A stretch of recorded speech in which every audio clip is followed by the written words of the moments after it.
todos los momentos de transformación social o al menos intentos, ¿no?, que apuestan por poner encima del tablero momentos, digamos, de impasse político y social, están evidentemente acompañados por hechos históricos muy concretos que de alguna forma abren, ¿no?, esa ventana de oportunidad para que la movilización social de alguna forma se vertebre, se capilarice hacia todos los sectores sociales, incluso no hegemonizados políticamente, para de alguna forma desde abajo construir un movimiento potente, ¿no?, de lucha y sobre todo de construcción de una oposición al poder real establecido, ¿no?, al establishment.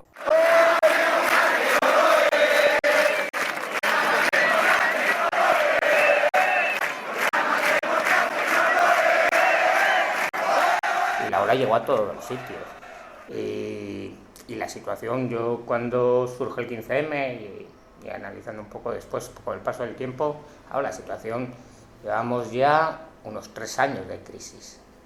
Estábamos empezando a sufrir los primeros desahucios, que se habían acá, la gente ya empezaba a acabar con las prestaciones, ya no tenía las prestaciones por desempleo, las prestaciones sociales eran más escasas, ya no podían hacer frente a esas hipotecas porque veníamos de una burbuja inmobiliaria en la que en este país comprar una vivienda que costaba 30 millones era comprar una vivienda barata. Entonces ya no podían hacer frente a esas hipotecas, ya no podían hacer frente a todos los pagos, se empezaban a producir los primeros desahucios y empezaba a haber un caldo de, bueno, ya la gente empezaba, por un lado, a empezar a tener conciencia de que este sistema se estaba derrumbando, ¿no?, que este sistema se estaba viniendo abajo. Los cambios políticos no se dan en cosa de un año ni de dos, son cambios que se, de alguna forma, pues bueno, requieren su tiempo y solo vista pasada, ¿no?, quiero decir, el 15 de mayo fue en el 2011 a 2015, hoy podemos ver que se han producido algunos cambios, pero no con la celeridad, ¿no?, con la que, por ejemplo, acudíamos a la Puerta del Sol, esperando que la jornada de reflexión, ¿no?, que se puso en jaque de alguna forma, se aguantó la acampada y esperábamos que ese día posterior de las elecciones ya el panorama político de alguna forma diera un vuelco.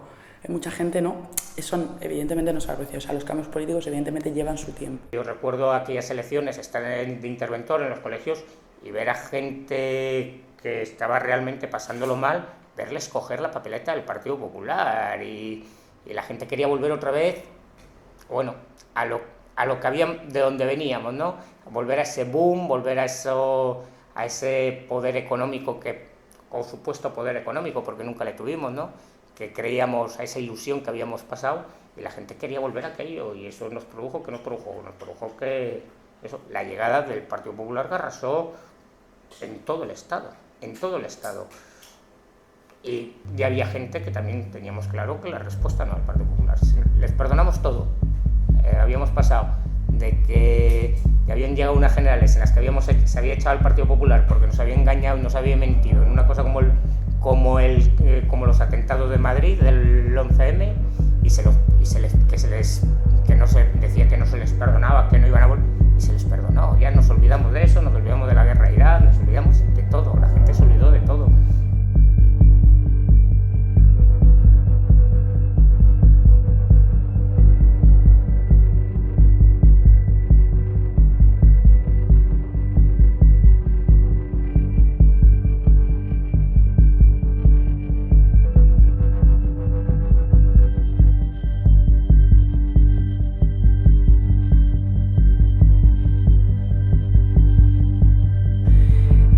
Es verdad, es cierto, como tú apuntas, ¿no?, que el Partido Popular sigue siendo pues bueno, el partido que sale ajeno al balcón y sale con estas victorias. Ahora bien, estas son victorias que se han convertido en victorias pírricas, porque es evidente que el 24 de mayo deja de alguna forma en el camino, de las cifras lo avalan, una serie de votos, tanto del PSOE como del PP, que ya no, que han perdido, de facto, o sea, que han perdido, ¿no? Además, el PSOE, aun siendo también todas las fuerzas políticas que sale diciendo hemos ganado de algún modo, también se hunde en votos. Lo que pasa es que en términos comparativos con la pérdida de poder del Partido Popular, pues parece menos, ¿no? Eso en primer lugar. Pero en cualquier caso sí hay una crisis del bipartidismo que está herido de muerte y que de alguna forma, ¿no?, hay que rematar, ¿no? Estamos asistiendo como como decía, ¿no?, a los estertores de un dragón muerto, ¿no? Pues simplemente tenemos que terminar de rematar este dragón y de alguna forma romper el bipartidismo en el escenario electoral más próximo. Ya había un pozo, ya se veía que la gente empezaba a tirar por otro camino, en Cataluña con Esquerra Republicana, en Valencia con Compromís, ¿no? El efecto ya se estaba produciendo. Yo creo que Podemos lo que supo, o las que forman Podemos, supieron, lo que sí han sabido es ver ese momento, explotar ese momento y saber adaptar su discurso a lo que realmente la gente estaba demandando. ¿Qué estaba demandando? ¿Qué es lo que la gente demanda? Pues la gente demanda participación. La gente demanda que en el día a día de su pueblo, de su comunidad, de nuestro estado, pues se cuente con ellos, que no se cuente solo con nosotros cada 4 años para votar, que podamos influir en intentar cambiar las cosas. Y después, sobre todo, demanda, que no nos hemos de olvidar, demanda empleo, porque la gran lacra que tenemos ahora mismo en todo el Estado español es el empleo. No hay el paro, la situación que están viviendo algunas familias es muy dolorosa. Igual que en un momento dado se creyó que llegando al Partido Popular era la solución para volver a conseguir ese empleo, o esto es un poco, siempre digo, como el péndulo, ¿no? El péndulo va cada vez, va orillándose de lado a lado y siempre va buscando alternativas. Si esto no me funciona, pues me voy a esta. Y entonces ahí en ese péndulo, bueno, la gente ya era consciente de que el Partido Socialista no es la respuesta, porque ya lo habíamos tenido, ya habíamos visto lo que daba de sí, estábamos por la derecha, bueno, o un giro más hacia la izquierda, y en ese giro más hacia la izquierda es donde se produce ese surgimiento de Podemos.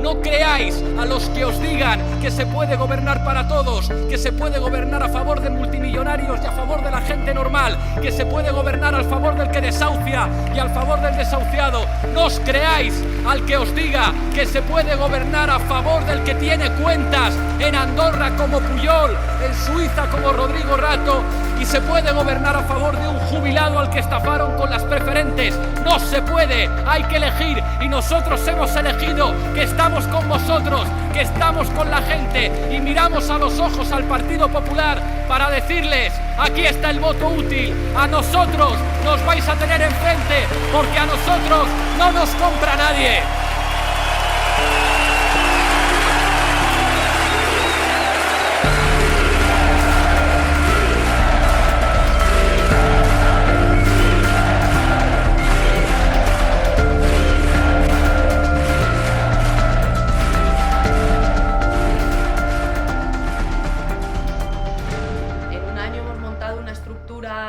De una fuerza política que aspira a ser la primera fuerza del país, que si no puede ser la segunda o la tercera con muchas probabilidades, y eso creo que es único en la historia, al menos en la historia reciente de nuestro país.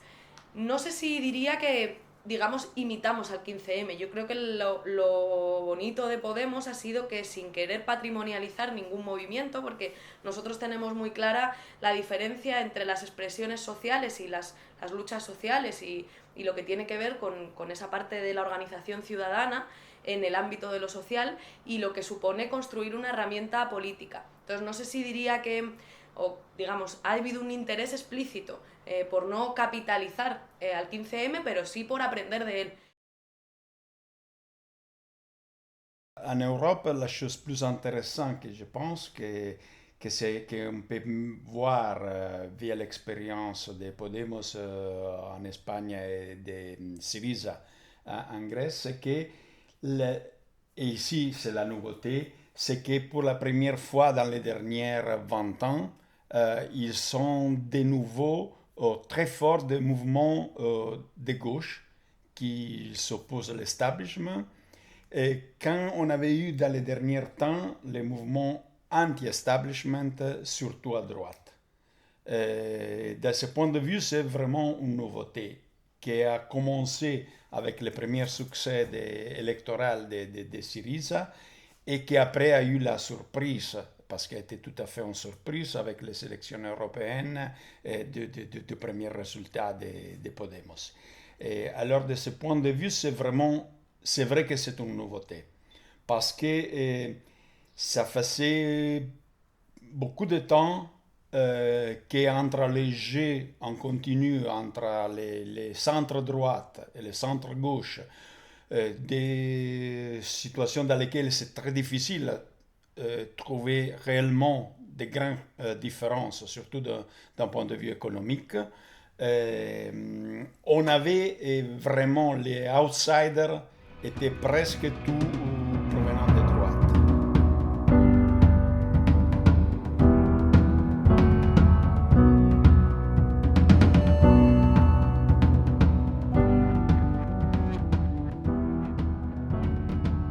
We are not in politics just to have a subaltern position in politics. We think that we need to change Europe.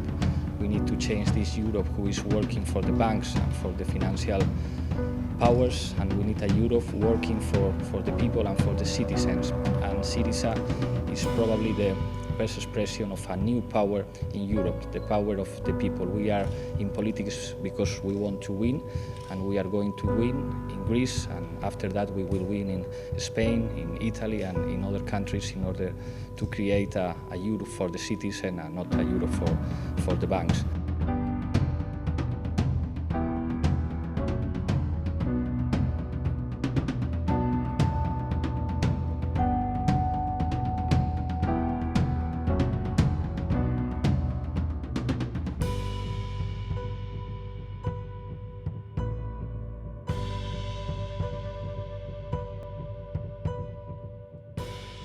Il y a aussi la nouveauté de Podemos, c'est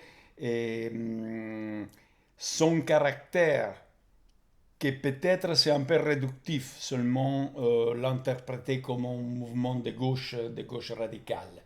Parce que les discours portés à l'avance par Podemos, qui sont sûrement des thématiques de gauche, essaient toujours de s'éloigner dans la discussion typique gauche-droite. Et ça, probablement, on va retourner après, au moment qu'on va analyser un peu mieux les messages, c'est pas seulement les messages, mais aussi la perception que le mouvement Podemos essaie de donner à l'extérieur. Alors, je dirais que c'est sûrement un mouvement, de ce point de vue, un mouvement tout à fait nouveau. C'est pas une autre étape de l'ancienne histoire de la gauche radicale en Europe.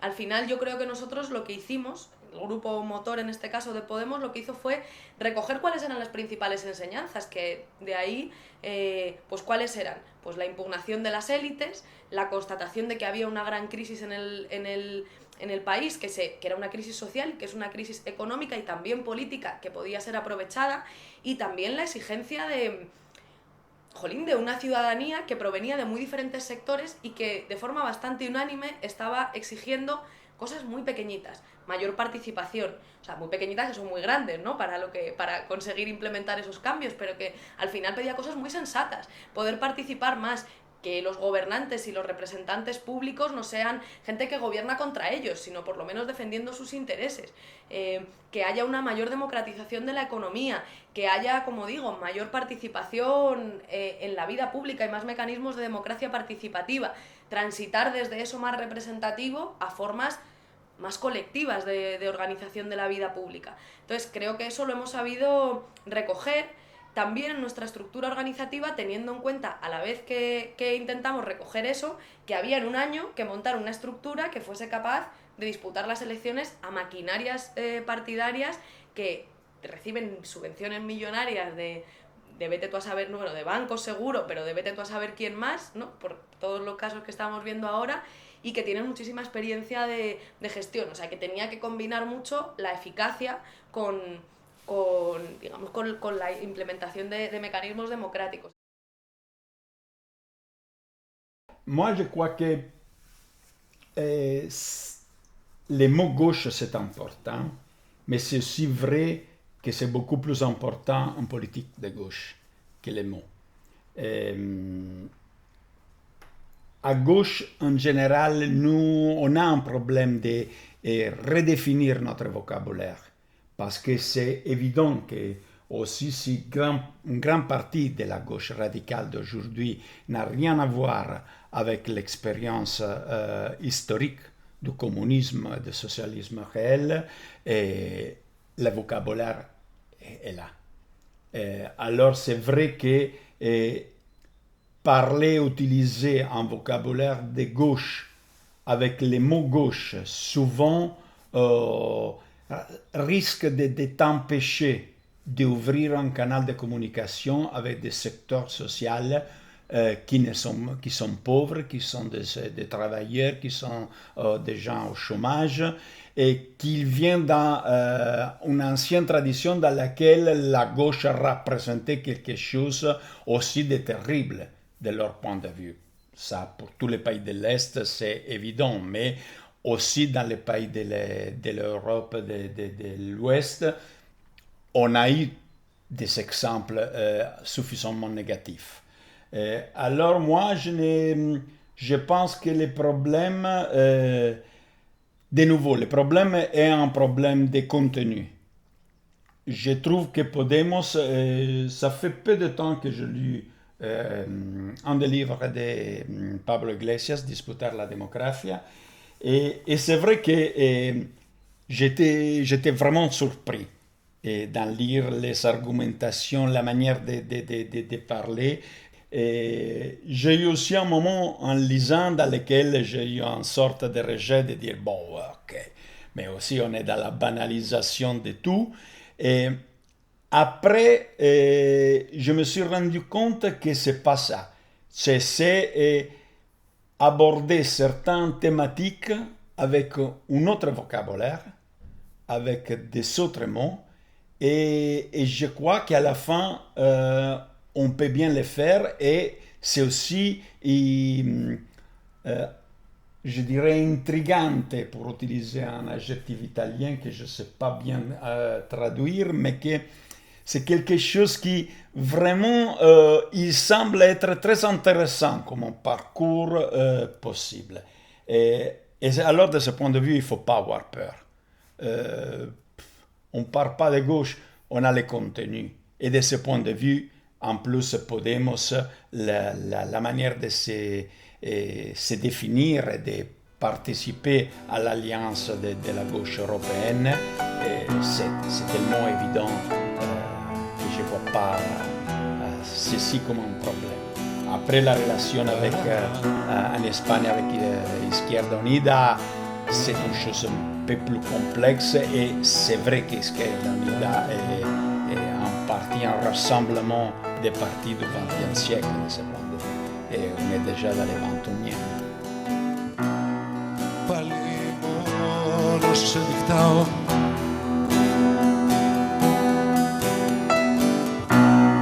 μες στο σπίτι σιωπηλός,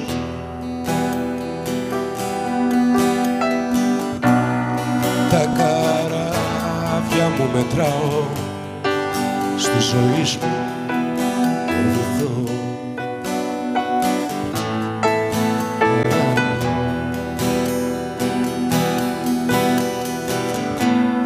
Φραγκαγκόμενες και φίλοι